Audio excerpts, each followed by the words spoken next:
As I mentioned in a prior video, I've created a daily checklist for myself of activities that I want to be doing, and I wanted to run through each of those and talk a little bit about the value I get from them, why I put them on the checklist, etc. So the first one I talked about was reading. I'm trying to read 10 pages every day, and I did a video on the value I get from that. For this one, I wanted to talk about writing. Writing, something I started doing, it's got to be about maybe 2 or 3 weeks ago now, and I've committed to doing it every day to at least make like an entry, if you will. It's not necessarily a journal, right? Because it's not like I'm writing about my day or my feelings for that day. It's more about topics like I would talk about in these videos. But sometimes it leans more personal reflection. Sometimes it leans more conceptual, philosophical.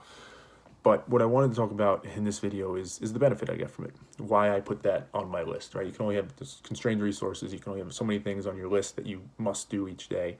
Why did I put writing on there? Well, I'll parallel it to something I talk about often, which is running. To me, writing is equivalent to running, right? When it comes to exercising, getting in shape,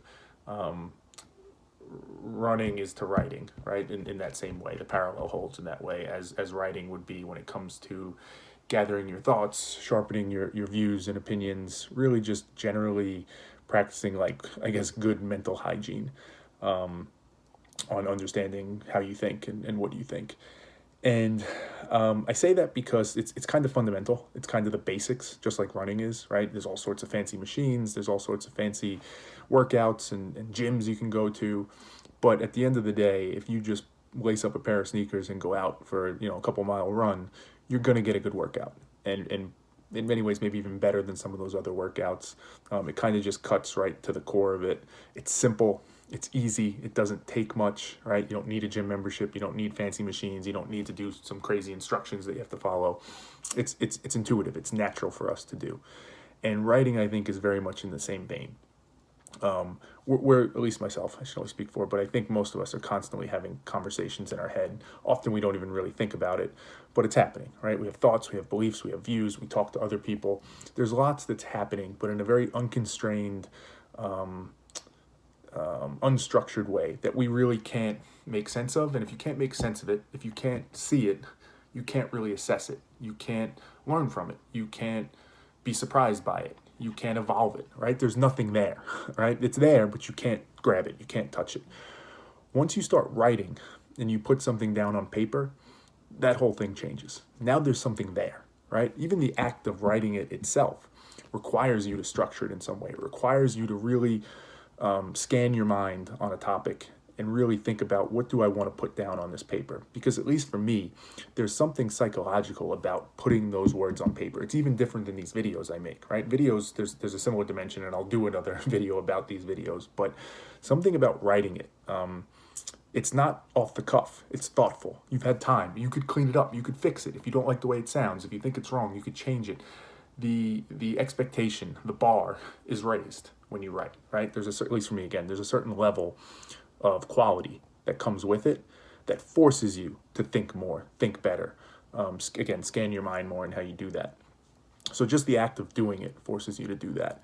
But then once you've done it, right? Once you've sat there for 30, 40 minutes on a topic and you've written out, a bunch of stuff, now it's there, right? Now it's there for you to scan, for you to read, for you to, like I said before, somewhat be surprised, be angry maybe about some of the things you believe, be happy, make connections you didn't make before. There's so many things you can do once that thing is there. It kind of ties back to the video I made about reading a little bit, because in effect, that's what you then do. You write it and then you read it. Watching yourself react to it is an unbelievable learning, and perhaps no better thing to learn than something you've written yourself, because now you've shared yourself, right? You've put something out there. Now there's a caveat to that, or a preface, or a prerequisite, whatever you want to call it, that for this writing to be as impactful as I find it to be, to where I want to do it every day, it has to be real. It has to be meaningful. It has to be something I care about.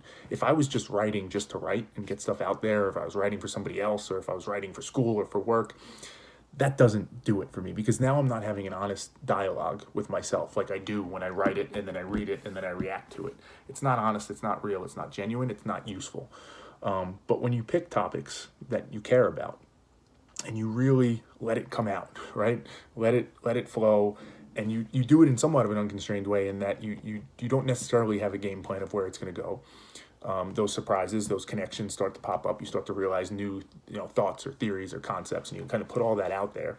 When you really let that all go, and then you look back on it, there's so much to be taken from it. And this is something that people talk about a lot. But when you write, as I said, it forces you to structure your thoughts in such a way that you weren't doing before. Right, those dialogues you were having in your head, all those things that were happening, it structures all those. And now again, you have something there, and it's just much tighter, much cleaner, much more well thought out, more logical, all those things.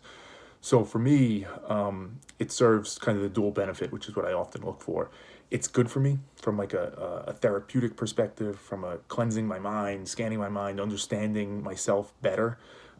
It allows me to do that in such a fundamental, impactful way, much like running does in terms of getting in shape.